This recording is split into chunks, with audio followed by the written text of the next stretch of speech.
Hello, I'm Michael Kops, Vice President at Heartland Advisors. Today I'm here with Will Nasgovitz, Portfolio Manager for the Heartland Value Fund. Will, small caps rebounded in the third quarter with the Value Fund gaining 10.04%. What do you think might have sparked that? Hi, Mike. Great to be here. Earnings for companies in the S&P 600, an index of small cap stocks, have finally begun to rebound. This comes just as the Federal Reserve has started to cut short-term interest rates. Historically, both developments have been tailwinds for small stocks. How do you see those catalysts influencing small cap performance going forward? Well, it's lending credence to our sense of optimism, but we've been doing this long enough to know that there's never an all-clear signal given by the markets. Yeah, it certainly seems like we're seeing mixed signals. What do you make of that? More than half of all U.S. industries have been shedding jobs, which has historically been a precursor for recession. But the broad market, which itself is a leading indicator of the health of the economy, has been hitting new highs, driven in part by optimism surrounding AI. Then there's small company confidence. Traditionally, small cap outperformance coincides with the rising business optimism, as measured by a survey tracked by the National Federation of Independent Business. Emerging from past recessions in 2009 and 2020, improving sentiment was echoed by strong rallies in the Russell 2000 Value Index. Up until recently, that's not been the case this year, though a significant rally is underway. So how is the fund positioned in this environment? For us, this is a reminder that no matter how optimistic we might be, our attention must be constantly directed inward to focus on those things that are controllable and improvable. For example, one of the easiest ways for us to address conflicting signals is to plan for as wide a range of outcomes as possible. How do you go about doing that? We do this by establishing 4 price targets for every company under consideration. One price reflects expectations under the best circumstances. Another is established around our base case scenario. A third focuses on potential downside risks. The fourth centers on how much the stock might drop under the worst outcomes. How else do you build a margin of safety? That's a great question. We rely on our 10 principles of value investing, which emphasizes attractively priced, well-run companies with strong balance sheets, sound business strategies, and promising earnings catalysts. These factors serve as the guiding principles for the strategy and firm and have led the Value Fund to benchmark beating performance since it was launched in 1984. The fund modestly lagged your benchmark for the quarter. What drove those returns? Stock picking was negative in 5 of 11 sectors, led by underperformance in healthcare, communication services, and utilities. Over the past 1, 3, and 5 years, however, security selection accounted for almost all the fund's outperformance. And how are you approaching new opportunities today?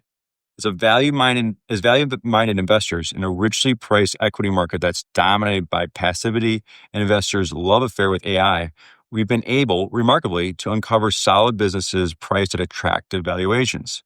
Many are leaders in their respective industries, overlooked by the momentum crowd. Is there an example you can share? There's Potbelly, the sandwich chain, which was a long-term winner for us before it was acquired during the quarter by the convenience store operator Racetrack at a 32% premium. What initially drew you to the stock? We first purchased Potbelly in March 2021, at a time when the environment for the restaurant sector was uncertain with depressed sales coming out of COVID-19 lockdowns. It was the fundamentals and strong insider buying that caught our attention. The new CEO at the time, Bob Wright, came out of retirement to turn around a strong brand that had been mismanaged and no longer growing. He surrounded himself with an executive team that had successful restaurant careers, many of whom he worked with in prior roles. How would you describe the management team's self-help initiatives? The team focused on improving operations through a long list of initiatives, including simplifying the menu, revamping the loyalty program, improving the digital experience, and increasing operational efficiency at the restaurant level.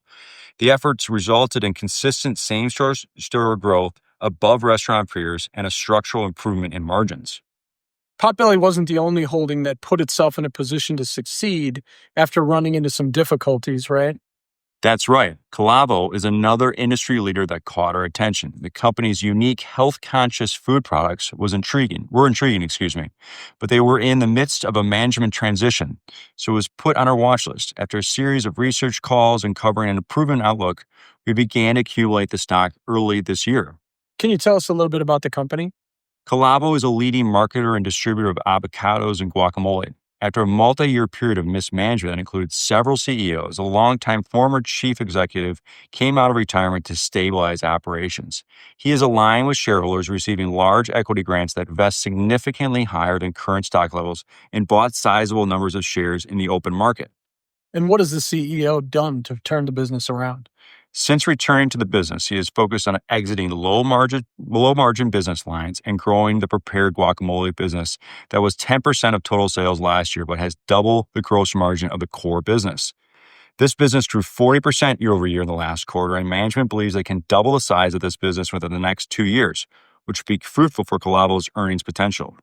And what about the stock's potential downsides? The downside risk seems to be limited, supported by a solid balance sheet that includes around $3.50 per share of net cash, plus $3 a share of cash, potentially from the resolution of a long-standing dispute with Mexican tax authorities.